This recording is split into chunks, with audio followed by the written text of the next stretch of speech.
there are many examples of games. I mean, first of all, there are all the games that you might also consider games in the traditional sense, like board games, like chess, backgammon, or card games, like bridge, skat, or Settlers of Catan, some more modern board games. So all these are obviously games. But as I said, games is used in a much wider sense, in a much broader sense.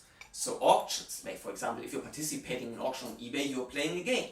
Because how you bid on eBay does not only depend your own outcome, meaning your own winning probabilities, for example, and whether you will win the auction or not, but also whether others will win the auction. And also how others bid on eBay, your competitors if you want, that will affect on whether you will win the auction or not. So we have strategic interdependence on eBay, and therefore eBay, the auction on eBay, is a game.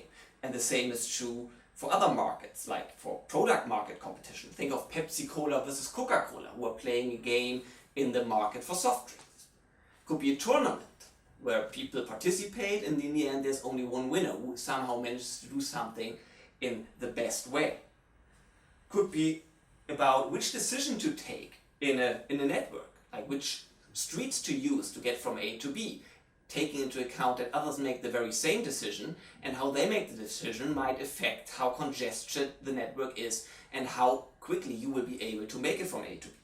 Stock markets. I mean, obviously we know the price for a stock doesn't only depend on what you are doing, it will most of the time actually depend on what others are doing. If others are selling, the price will go down, others are buying, the price will probably go up.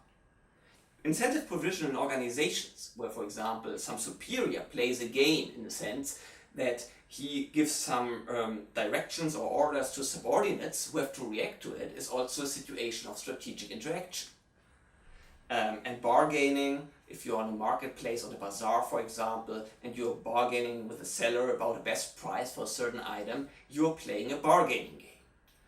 So almost any interesting situation really in management economics is a game.